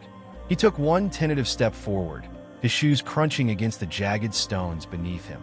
Each movement felt like it echoed through the silent cavern, amplified by the oppressive stillness. The walls around him seemed to hum with an ancient energy, and as he moved closer to the opening, he felt an odd pull, a sensation as if the very air was being drawn into the void, taking him along with it. He hesitated for a moment, uncertain whether to trust what he was feeling. But there was no time for doubt. The mountain had already ensnared him in its web, and the path ahead was the only one left. With a final breath, Ethan crossed the threshold. The moment he did, the air shifted. It was colder here, and the darkness was thicker, wrapping around him like a shroud. The path ahead was narrow, barely wide enough for him to pass through, but he could just make out the faintest glimmer of light in the distance. It was dim, but it was enough to guide him forward. The book, still clutched tightly in his hand, felt heavier now, as though it was infused with an energy that was not entirely of this world. It pulsed with an almost sentient awareness, as if urging him to proceed. He walked on, each step deliberate, mindful of the strange sensation that had begun to creep over him. The further he went, the more it felt like the cavern itself was alive, its pulse matching his own. The darkness no longer felt like a mere absence of light, but rather a living, breathing entity that surrounded him, caressing his skin and whispering in his ear. He heard faint murmurs, distant voices calling his name. Were they the voices of those who had come before him? Or was it the mountain itself speaking, drawing him closer to its heart? The light ahead grew brighter, revealing a small chamber at the end of the path. The walls of this chamber were adorned with intricate carvings, symbols that seemed to shimmer in the dim light, pulsing with an eerie energy. They were unlike anything Ethan had ever seen before, not merely abstract shapes, but representations of figures, human and otherworldly, twisting and merging into one another. The imagery was unsettling, as though it was alive and shifting before his eyes, changing form with every glance. The feeling of being watched intensified as he stepped deeper into the chamber. At the center of the room was a stone altar, large and imposing, with strange markings etched into its surface. On top of the altar rested a small, crystalline object, glowing faintly with a soft, blue light. It seemed to pulse with an almost rhythmic energy, in perfect synchrony with Ethan's own heartbeat. His pulse quickened in response, as though the crystal was calling to him, urging him to come closer. The book in his hands grew heavier still, and he could feel its power, its malevolent force, urging him to approach the altar. Ethan stepped forward, each movement feeling more deliberate, more compelled by the force around him. The crystal seemed to glow brighter with each step, its light filling the chamber and casting eerie shadows against the walls. As he reached the altar, his hand trembled, but he could not stop himself. He placed the book down on the stone surface, its pages now fluttering as though alive, reacting to the proximity of the crystal. For a brief moment, he felt a strange sense of unity with the object before him, a sense that it held the key to understanding everything that had happened to him on this journey. The moment his fingers brushed the surface of the crystal, everything changed. The light flared bright, blinding him for an instant. He staggered back, his body trembling as a powerful force surged through him. He felt his consciousness splinter, as though his very being was being torn apart. Images flashed before his eyes, visions of past seekers, of those who had come before him and failed, their faces contorted in terror as they were consumed by the mountain. The voices rose to a deafening crescendo, and for a moment, Ethan thought he might lose himself entirely to the overwhelming force. But then, just as suddenly as it had come, the vision stopped. The light faded, and the chamber returned to its oppressive silence. Ethan gasped for air, his heart racing. What had just happened? Had he seen the fates of others who had tried to escape? Or had he glimpsed something far darker, something that had always been waiting for him at the heart of the mountain? His hand remained on the crystal, but he felt a deep unease settling in. The mountain had shown him its true face, but it had not yet revealed all its secrets. Suddenly, the ground beneath him shifted. The altar groaned, and the air became thick with an unnatural pressure. Ethan stumbled backward, but the force was too strong. The stone walls of the chamber began to close in, the symbols on the walls glowing brighter, more urgent. It felt as though the mountain itself was alive, pressing in on him from all sides. The crystal pulsed again, this time more violently, as if it had been disturbed by his touch. And then, with a sound like the cracking of bones, the chamber began to collapse. Ethan ran, his instincts kicking in, pushing him toward the narrow passage from which he had come. But the ground was giving way beneath him, and the walls were crumbling, breaking apart as if the mountain were rejecting his presence. The voices returned, louder now, their words unintelligible, but filled with a sense of finality. The mountain was punishing him for disturbing its heart. It would not let him leave. As the passage narrowed and the chamber behind him collapsed, Ethan's mind raced. There was no way out. The mountain had given him a glimpse of its heart, but now it was taking everything back. He had played its game, and now he would pay the price. But even as the walls closed in, one thought remained clear in his mind. He could never forget what he had learned. He could never return to the life he had left behind. The heart of the mountain had awakened within him, and it would never let him go. In the aftermath of the collapse, Ethan found himself in an unfamiliar part of the cavern, a narrow, winding passage that seemed to stretch endlessly in both directions.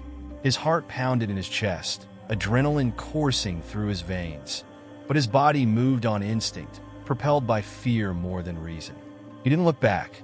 The crushing weight of the mountain's wrath was still fresh in his mind, and he could feel its presence closing in, as though the very stone itself was alive, seeking retribution for the disturbance he had caused.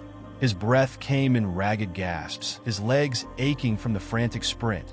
But there was something else now, something that lurked beneath the surface of his fear.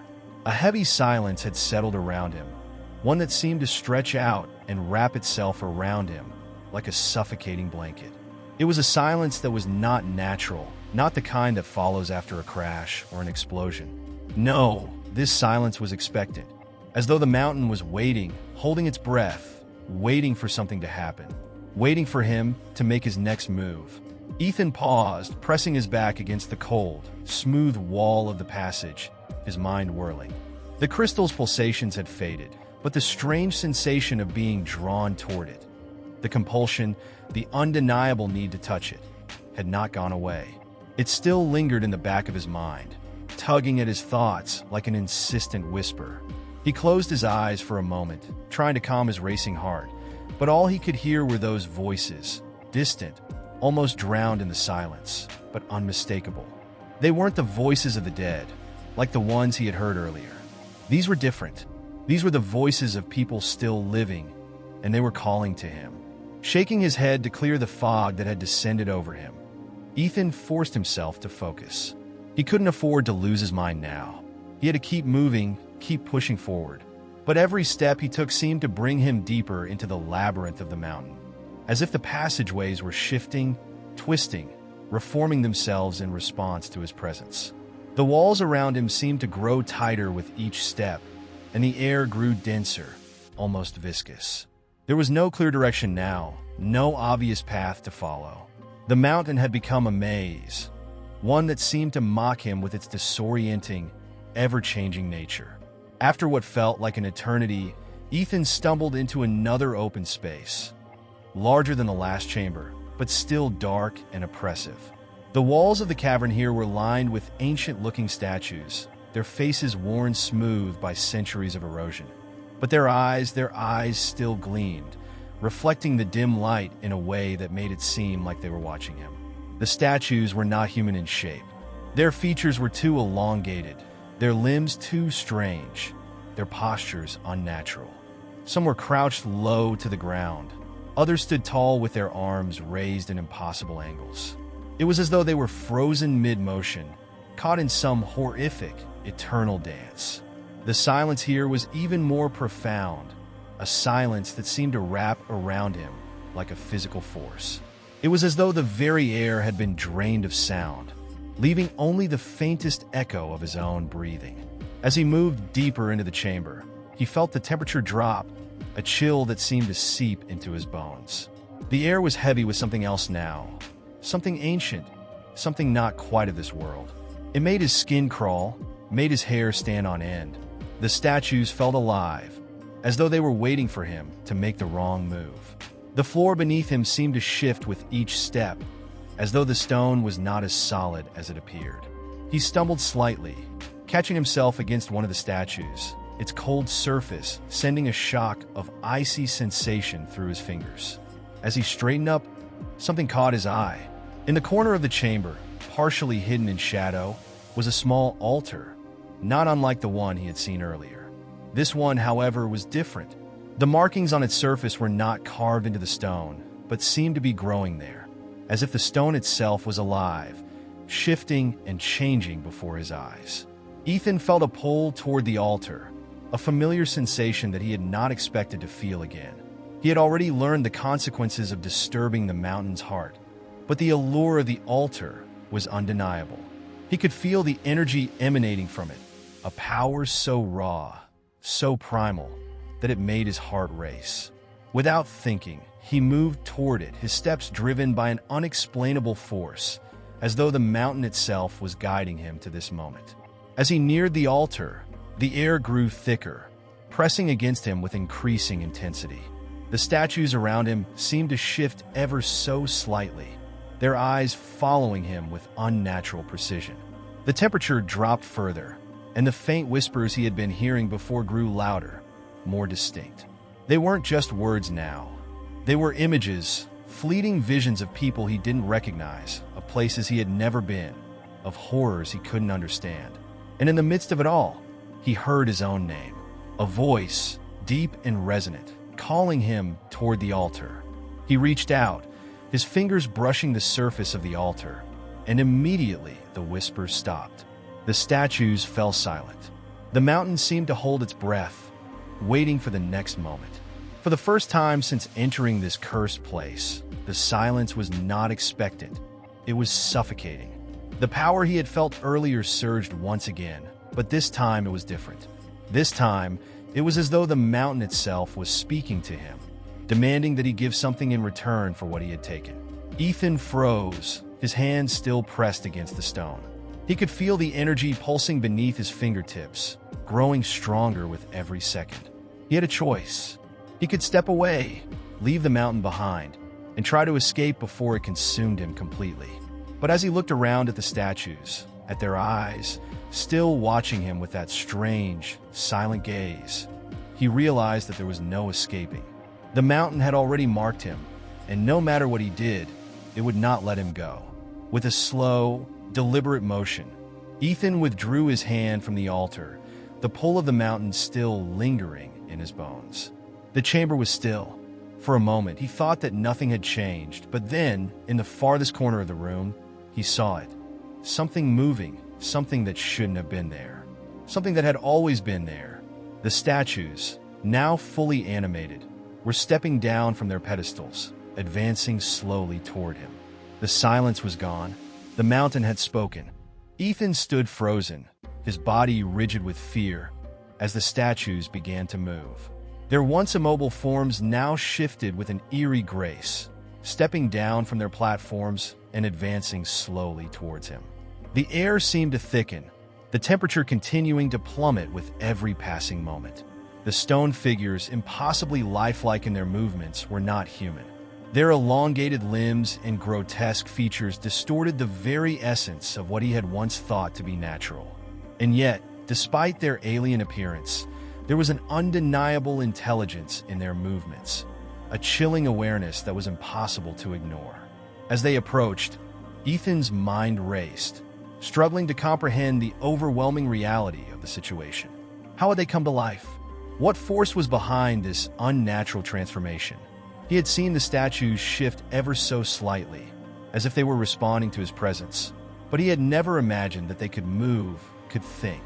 The whispering voices, the overwhelming energy pulsing through the chamber, had all been leading to this moment, the awakening of the mountain's ancient guardians. The statues stopped just a few feet away from Ethan, their eyes locked on him, unblinking. Their faces, weathered by time and decay, now seemed to hold a strange kind of focus, as though they were assessing him, trying to read him in a way that transcended mere physicality. He could feel their gaze penetrating deep into his soul, stripping away his defenses, laying bare his innermost thoughts and fears. It was as though they were waiting for something, waiting for him to make the next move. The silence that enveloped them now was not oppressive, but expectant, as if the very air itself was holding its breath. In that moment, Ethan understood something he hadn't before. The mountain had been testing him. It had drawn him in with its power, with its mysteries, but now it was demanding something in return. He had trespassed into its domain, disturbed its slumber, and in doing so, had unwittingly triggered an ancient ritual. The statues, these sentinels of the mountain, were the keepers of its secrets, guardians of knowledge too vast and incomprehensible for any mortal mind to grasp. And now he was to bear witness to it. As the statues continued to stand before him, Ethan's mind flashed back to the strange visions he had seen earlier. Images of people, places, and events that seemed disconnected from his own reality. Were these the memories of the mountain? Were they fragments of its ancient past? Or were they glimpses of the future, of a fate he could not yet comprehend? The questions swirled in his mind, growing louder with every passing second, until he could no longer separate them from his own thoughts. The air around him seemed to ripple with energy, and the ground beneath his feet vibrated faintly, as though the mountain itself was awakening, stretching its limbs after centuries of slumber. The statues remained motionless, but Ethan could feel the pressure building, an invisible force pushing against him, urging him to act. It was as if the mountain was offering him a choice, to take what it had to offer or to turn away, to leave this place and never return. But the whispers, the voices that had been so distant before, now seemed to be speaking directly to him, pulling him deeper into the heart of the mountain's mystery. In the midst of this overwhelming onslaught, a single thought surfaced in Ethan's mind. The mountain had given him a glimpse of its power, but it had also shown him its burden. The knowledge it offered was not a gift. It was a weight, a responsibility that could break a person if they were not prepared to bear it. And as he stood there, surrounded by the silent, watchful guardians, Ethan knew that the path ahead would not be easy. If he chose to accept the mountain's call, if he allowed himself to be drawn further into its web, there would be no turning back. He would be forever changed. With trembling hands, Ethan reached out to the nearest statue, his fingers brushing the cold stone. The moment he made contact, The ground beneath him seemed to shift, and the world around him blurred. A flood of images rushed through his mind. Visions of ancient rituals, of long-forgotten rites performed in the depths of the mountain. He saw the guardians in their true form, not as statues, but as beings of light and shadow, their bodies shifting and flickering with a power that was beyond human understanding. He saw the mountain itself, vast and all-encompassing, a living, breathing entity that existed outside the boundaries of time. The images were overwhelming, each one more vivid and surreal than the last. He saw himself standing in this very chamber, but with an expression of pure terror on his face, as though he had glimpsed something that no mortal mind should ever see. And then there was a voice that was both everywhere and nowhere, a voice that seemed to echo in the very core of his being. You seek knowledge, but can you bear the weight of it? The voice was not just heard, but felt, as if it resonated within his bones, vibrating in his very soul. You have come this far, but know this. Once you have touched the truth, you will never be the same. The mountain has claimed you, and now it will consume you. Will you be its servant, or will you break free? Ethan staggered back, his mind reeling from the intensity of the experience. The vision began to fade, and the chamber returned to its eerie stillness. He looked at the statues again, their eyes now dimmer, as if they had seen into him and found him wanting. The weight of their gaze was unbearable. He had seen the truth, or at least a fraction of it, and the burden of that knowledge pressed down on him like a physical force. He wanted to escape, to run back into the passageways and never look back, but something held him in place. The mountain had marked him, and no matter how much he tried to deny it, he knew deep down that there was no turning back.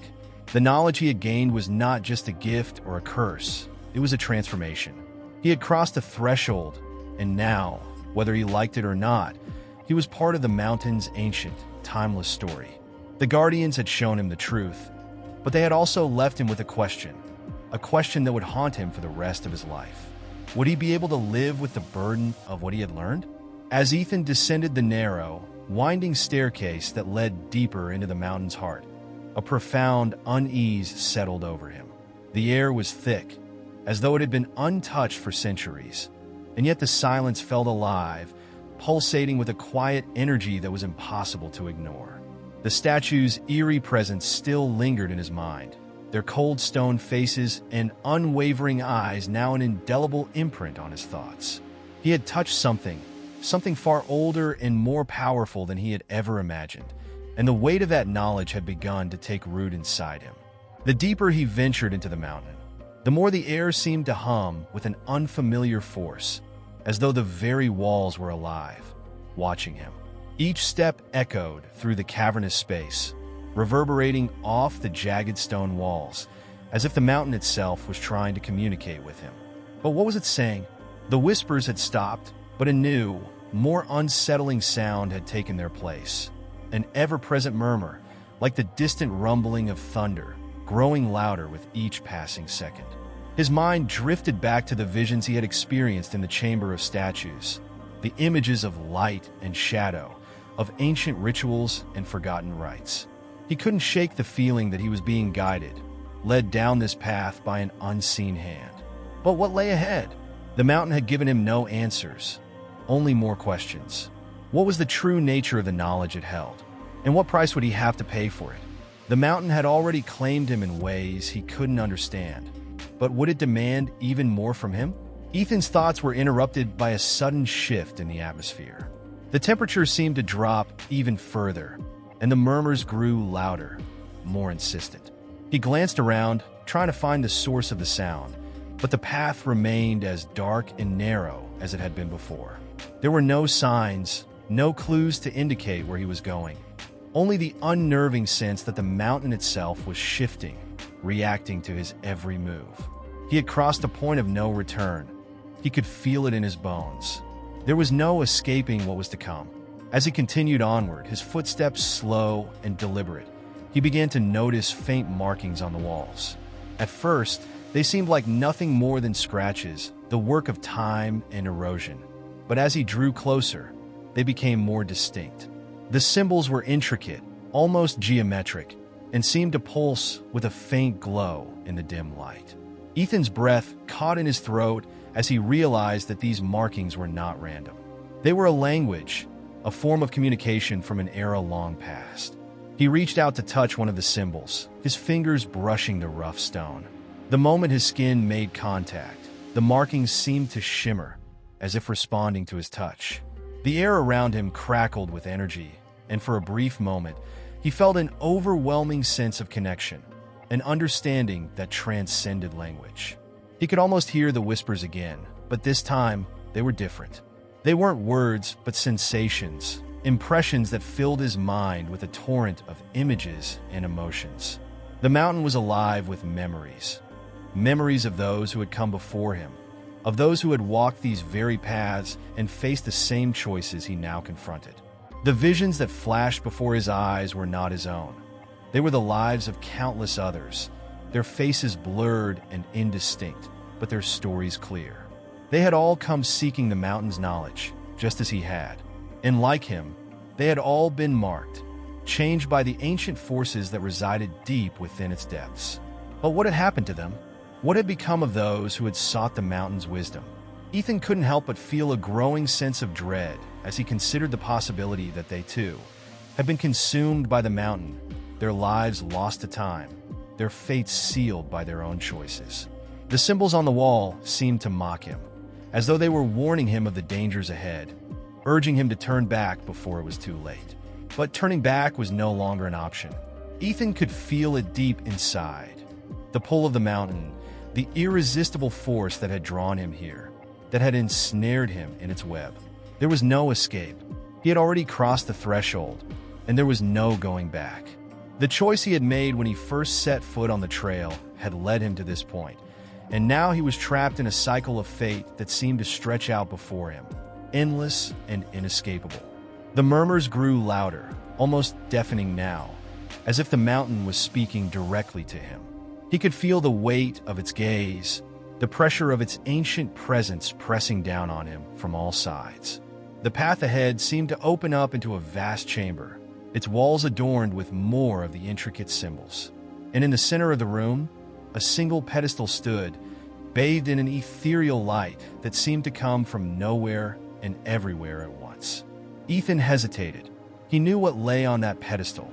He had known it from the moment he had set foot on the trail. The mountain's knowledge, its power, was waiting for him. But what would it cost him? The answer was clear now, though he didn't want to admit it to himself. The price would be steep, too steep for most. The mountain would demand his very soul, his essence, in exchange for the knowledge it offered. And once that price was paid, there would be no turning back. He stepped forward, his heart racing in his chest, his mind consumed with uncertainty. The pedestal seemed to beckon him, and yet a part of him knew that once he touched it, once he accepted the mountain's gift, he would become something else, something not entirely human. The echoes of his choice reverberated in his mind, but it was too late. The decision had already been made. As Ethan's fingers brushed the pedestal, the world around him seemed to collapse in on itself.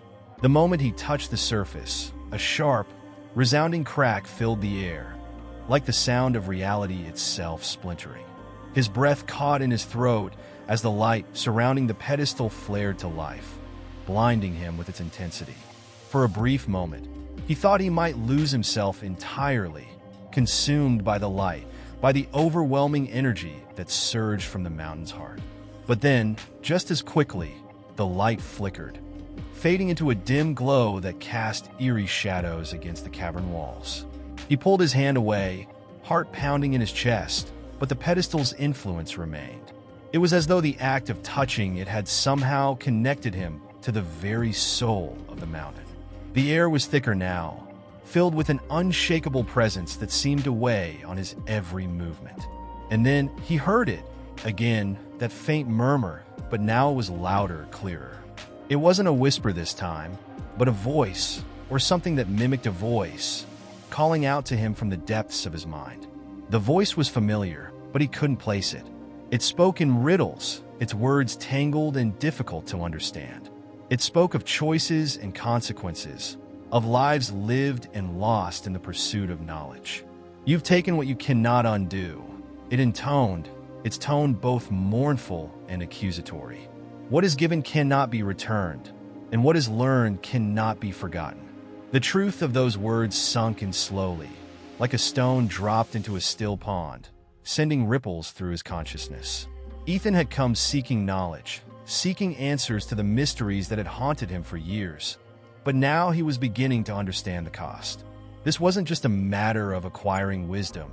It was a matter of becoming something else, something unrecognizable. The pedestal had not merely offered him the mountain's knowledge. It had bound him to it, altering him in ways that he couldn't yet comprehend. His mind raced as he tried to make sense of what was happening. The world around him had shifted in subtle, terrifying ways. The symbols on the walls of the cavern seemed to pulse with life, their shapes twisting and changing as if they were alive, reacting to his presence. The mountain was alive, he realized, not just in some figurative sense, but literally alive, a sentient being with its own will, its own desires. And now it had claimed him. But why? Why had he been chosen, or rather, why had he chosen this path? Ethan's thoughts circled back to the beginning of his journey. The fateful decision to venture up the mountain trail, to explore the mysteries that lay hidden within its ancient depths. He had thought it would be a simple quest for answers, a journey of discovery.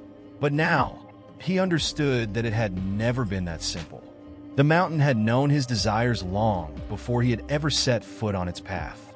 It had been waiting for him, just as it had waited for countless others before him. The realization was unsettling. Ethan wasn't sure if he had truly come here by choice, or if he had been guided, manipulated, by something beyond his understanding. Had the mountain known he would come, or had it shaped his destiny, luring him into its grasp with promises of knowledge and power? The more he considered it, the more he realized that his journey had been one of inevitability. The mountain had woven its threads into his life long before he had ever heard of it, long before he had set foot on its trail. And now, there was no escape. His connection to the mountain was no longer a matter of curiosity or exploration. It was a matter of survival, of understanding the forces he had unleashed with his touch.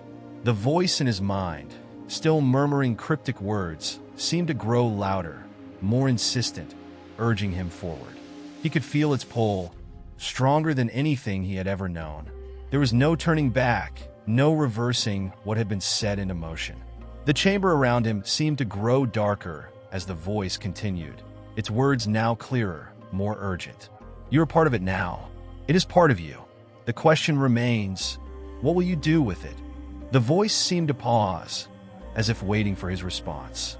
Ethan felt the weight of that question settle over him like a thick fog.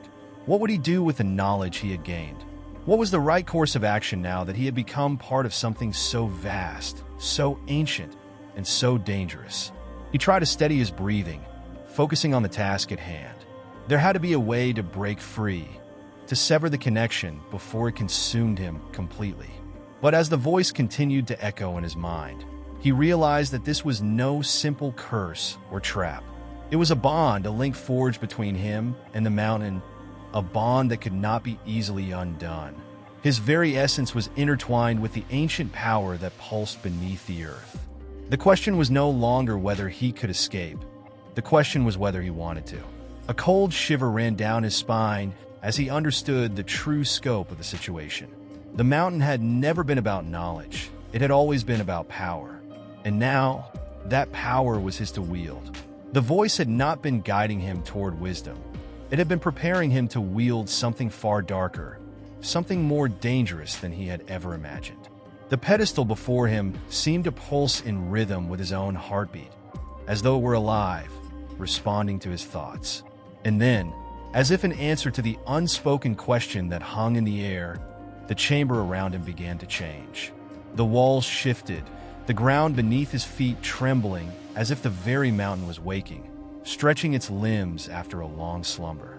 The floor cracked open, revealing a chasm that yawned beneath him.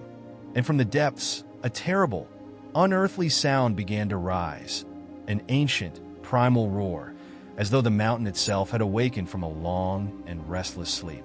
Ethan stood frozen, his heart hammering in his chest. The mountain had spoken, and its voice was one of anger, one of hunger. The truth had been laid bare before him. There was no escaping now, not for him, not for anyone who had come before him. The mountain was alive, and it had claimed him as its own. The only question now was whether he would survive its wrath. As Ethan stood frozen, paralyzed by the roar that rumbled from deep within the heart of the mountain, he realized with a crushing weight that he had crossed a threshold from which there would be no return. The air around him thickened, saturated with an ancient power that seemed to pulse in sync with his every breath. The mountain, once silent and still, had awakened, and in that awakening, it had claimed him, not as an explorer, nor as an adventurer, but as a vessel. The realization made his stomach churn. He had become a part of something far greater, something older than the world itself. The sound that had erupted from the cavern below him continued to reverberate through the stone walls, a deep, guttural noise that seemed to tear at the very fabric of reality. It was as though the mountain itself was protesting, as though it were enraged at the intrusion that his touch had represented. But this was no mere anger. It was a hunger, a need that had been slumbering for centuries, waiting for the right moment to awaken. And now, Ethan had provided that moment. Despite the terror coursing through his veins, a strange pull, an irresistible force, urged him forward. The pedestal, the source of the energy that had begun to warp the very air around him, beckoned him once again. He could feel it like a magnetic field, drawing him closer. And as much as he wanted to resist, as much as he feared the consequences of his actions, he found himself moving toward it, unable to stop.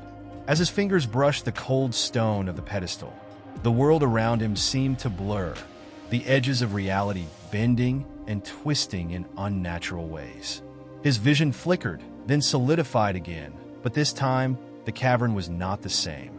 The walls seemed to stretch outward, distorting in impossible ways, as though the very nature of the space had been altered.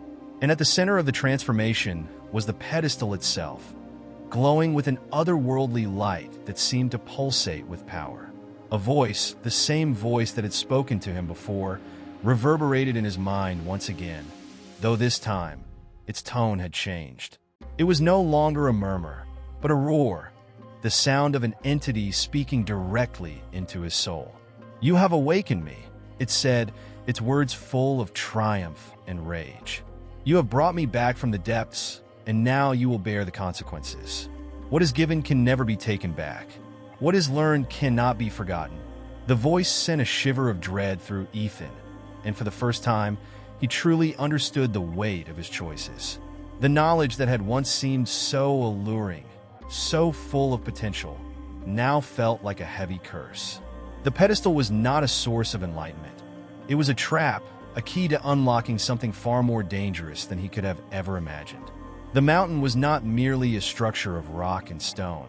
It was a living, breathing entity with its own will, its own desires. And Ethan had awakened it. His thoughts began to spiral, caught in a vortex of confusion and fear.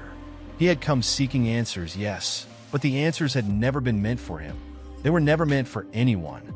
The mountain was a force of nature, an ancient power that had once ruled the world in secret.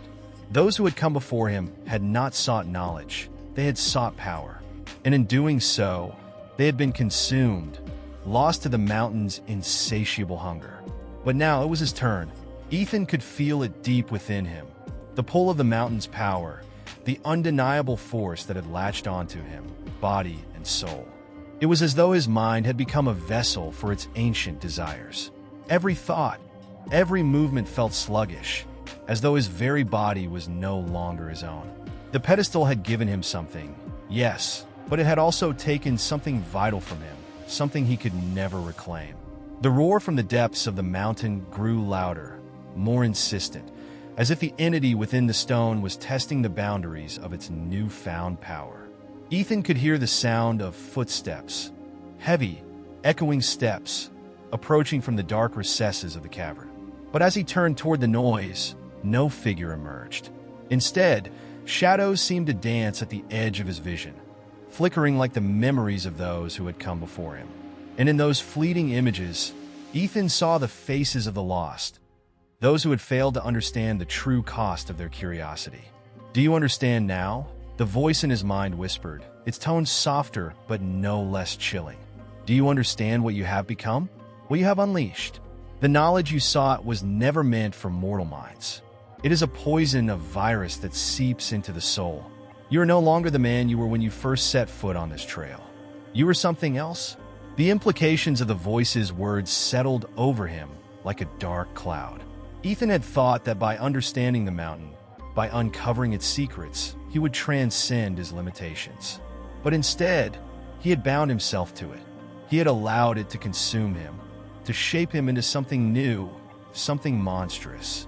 But there was no time for regret, no time to mourn what he had lost. The mountain was shifting, awakening with a new hunger. Ethan felt the ground tremble beneath his feet as the rocks above him began to crack and crumble, threatening to collapse inward. He was not alone. The entity was moving, and it was not content to remain hidden in the depths any longer. It had plans for him, plans that Ethan was beginning to dread with every fiber of his being. He stumbled backward, but his body no longer obeyed him in the same way. The power of the mountain had altered his every instinct, making him feel disconnected from his own skin. His legs were heavy, as though they were encased in stone, and the world around him spun, blurring and twisting as the cavern continued to shift. The light from the pedestal flared again, its intensity growing stronger with every passing moment. And for a brief moment, Ethan caught a glimpse of something. No, someone emerging from the shadows. It was a figure, familiar, yet unfamiliar at the same time. A shadow from his past, a face he thought he had forgotten. And in that moment, Ethan understood. The mountain had not just claimed him. It had claimed everyone who had come before him. Their spirits, their memories, had been woven into the very fabric of the mountain's power, and now they were part of it. He was not alone in this fate. He never had been. And as the figure approached, Ethan's heart sank. This was only the beginning. The air was suffocating as Ethan stood in the center of the cavern, the weight of the mountain's presence pressing down on him. The once sharp clarity of his thoughts had dulled into an indistinct fog, clouded by the dark energy that now flowed through him. The pedestal's light no longer flickered with a gentle glow, but blazed with an intensity that seemed to devour everything in its vicinity. The entity within the mountain, once an abstract force, had become a tangible presence, woven into the very fibers of his being. And as he stood there, trapped between past and present, alive yet not fully living, he realized the true horror of his situation. The mountain was not just a place. It was a living nightmare, a cycle that consumed and reborn those who dared disturb it. The shadowy figure that had appeared to him in the cavern was now moving closer, its form gradually becoming clearer. As it stepped into the harsh light of the pedestal, Ethan felt a jolt of recognition that made his stomach drop. The figure was not a stranger, but a version of himself, twisted, distorted, as though carved from the same dark energy that filled the mountain. His face, though a mere reflection of his own, seemed older, graver, the eyes hollow with the weight of countless years spent trapped in the mountain's embrace. "You've finally come to understand." The figure's voice, low and reverberating, echoed through the cavern. "This is the price of awakening. The mountain does not offer knowledge. It offers power, and with power comes destruction. You have become the next in a long line of lost souls, bound to this place forever. There is no escape, not for you, not for any who awaken the ancient force that sleeps here." Ethan opened his mouth to speak, but no words came. His throat was dry, as if it, too, had been drained by the mountain's insatiable hunger.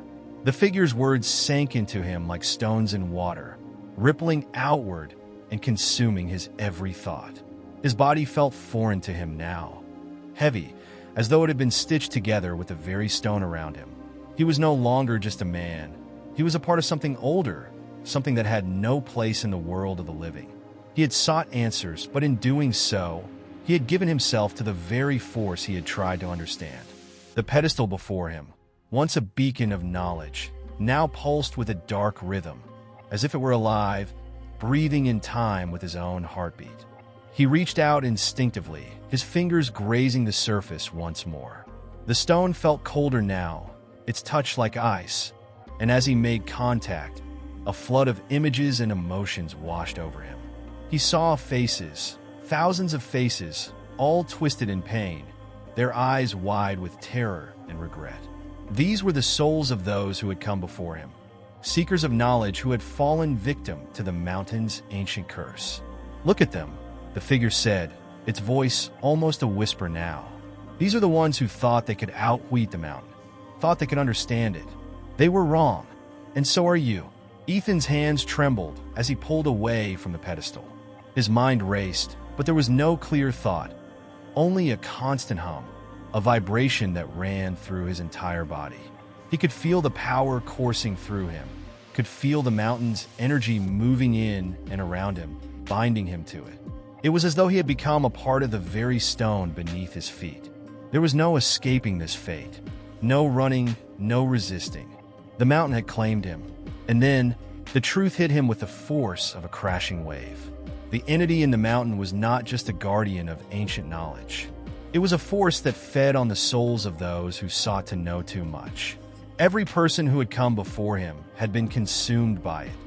Trapped within the mountain's walls, their consciousness twisted into a reflection of the entity itself. They were not simply lost.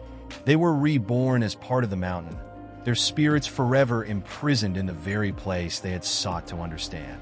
"Do you feel it now?" the figure asked, its voice gaining strength. "The weight of what you have become? You are no longer just a man. You are a part of the mountain's legacy, a fragment of its will. And soon, you will lose yourself completely. You will become like us, an echo of the past, a shadow of the power that rules this place." Ethan wanted to scream, to fight, but his body no longer obeyed him. His mind felt as though it were dissolving, splintering into 1,000 pieces. The mountain's power was too overwhelming, too consuming. His every thought, his every feeling, seemed to blur with the entity's desires, its hunger. The pedestal pulsed once more, and in that moment, he realized that he was not alone. He was surrounded by the souls of those who had come before him, their presence now merging with his own, their voices whispering in his mind, urging him to surrender. The cavern around him seemed to expand, the walls stretching farther than he could see. The mountain had become his prison, a labyrinth of twisted thoughts and fractured memories. His very soul was entangled in its dark embrace, and he knew, deep down, that there was no way out. He had crossed the line. The knowledge he had sought had come at a terrible cost, and now there was no returning to the world he had once known. The figure before him, his twisted reflection, smiled a slow, cruel smile. "It is done," it said. "You are part of the mountain now. You will never leave, and when the next seeker comes, they will find you here, just as you found me, and they will become like us." As Ethan's vision darkened, as the cavern's oppressive weight grew unbearable, he finally understood the true horror of his journey. The mountain was not just a place of power. It was a trap, a place that consumed those who sought to understand it, turning them into part of its eternal hunger. And now Ethan was a part of it. He was lost, forever bound to the mountain's dark will, a warning to those who would come after him. The last thing he felt before his mind faded into the abyss was a coldness, as though his very essence had been swallowed whole by the mountain's insatiable darkness. And in that darkness, he knew he had become one of the countless echoes that would forever haunt this forsaken place.